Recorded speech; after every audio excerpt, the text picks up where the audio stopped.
Mari Pak, sehat Pak. Matur suwun Pak. Tahun. Sekarang yuswa berapa Pak? 76.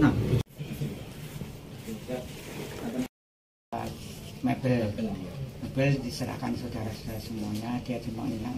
Selalu Bapak, iya. Karena kemarin itu ya. Kemudian dalam menghadapi gugatan seperti apa yang?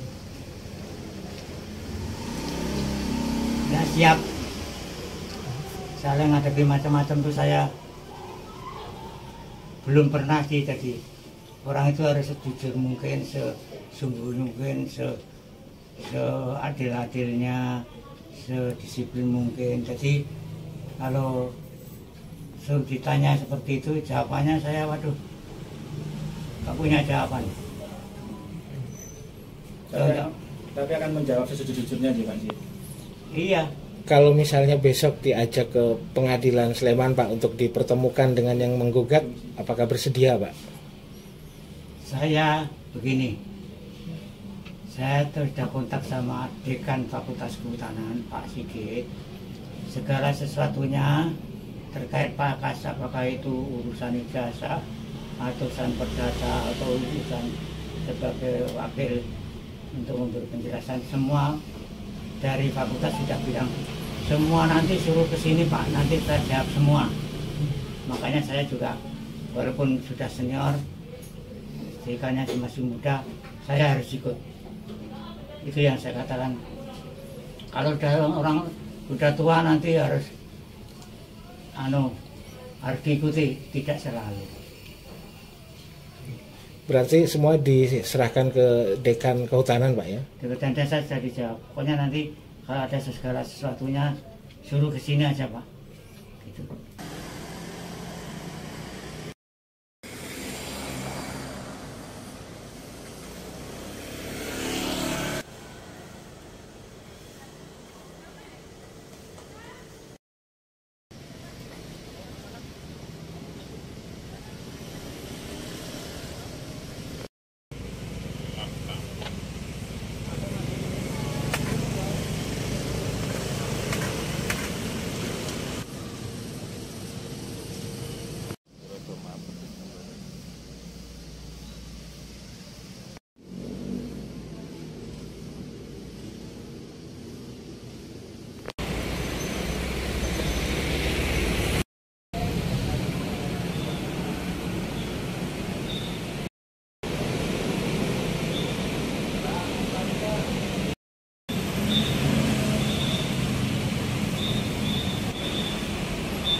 Ada gugatan yaitu Insinyur Hak Komarudin ya, SHMM sebagai penggugat. Alamatnya ini di Jalan 25 nomor 27 Makassar ya. Beliau telah memasukkan gugatan yang berkaitan dengan adanya mantan Presiden Indonesia ya, RI. Dan ini menggugat kepada penerbit daripada ijazah tersebut, yaitu satu Rektor Universitas Gadjah Mada sebagai tergugat. Ini alamatnya Universitas Gadjah Mada, Jalan Bulak Sumur. Yang tergugat sebagai tergugat satu, kemudian sebagai tergugat dua Wakil Rektor 1 Universitas Gadjah Mada. Alamatnya sama ya, di Universitas Gadjah Mada, Jalan Bulak Sumur. Yang sebagai tergugat 3 Wakil Rektor 2 Universitas Gadjah Mada. Alamatnya sama, Universitas Gadjah Mada, Jalan Bulak Sumur.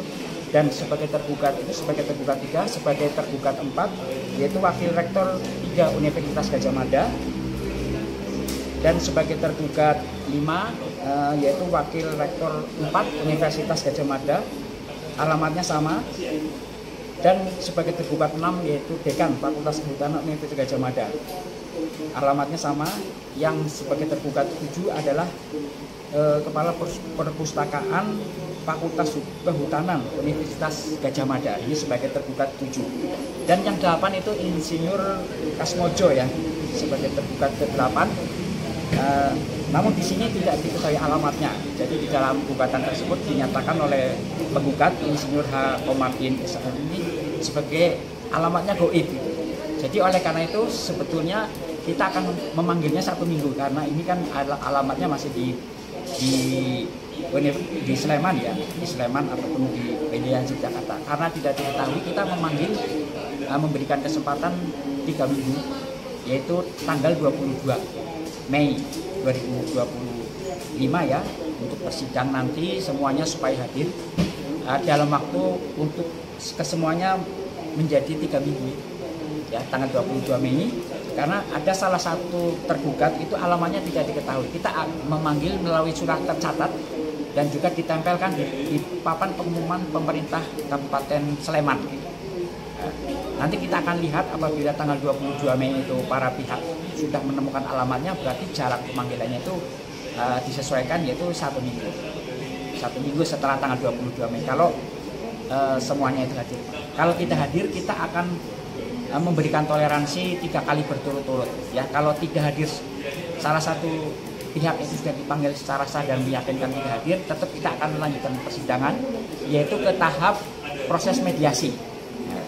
Jadi kalau besok hadir semuanya, insya Allah kita akan memediasi, mencari win-win solution, apakah yang sebaiknya terhadap penanganan perkara tersebut.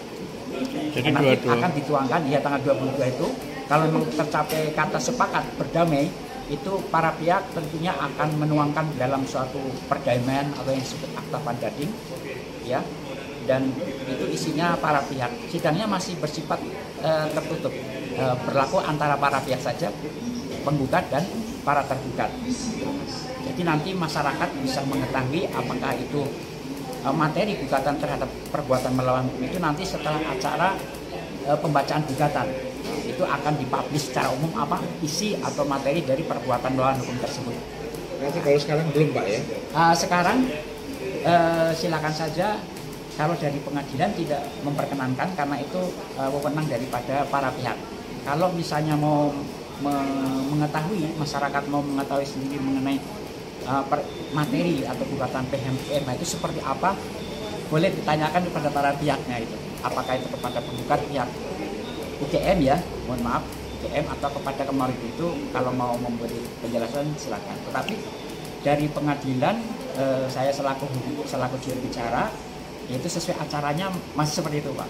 Kalau agenda tanggal 22 itu apa Pak sidangnya, agenda sidangnya? Sidangnya adalah kan kita memanggil para pihak dengan agenda apabila para pihak hadir, kita akan agendanya adalah proses mediasi selama 1 bulan, dan apabila 1 bulan tersebut itu berhasil atau ada kurang waktunya, diberikan waktu lagi selama 15 hari. Itu menurut Perma nomor 1 tahun 2016, seperti itu dasar hukumnya.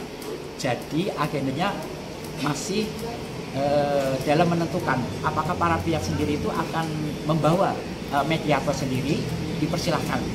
Pengadilan sendiri apabila para pihak tidak membawa hakim ataupun mediasi ya, mediator yang bersertifikat itu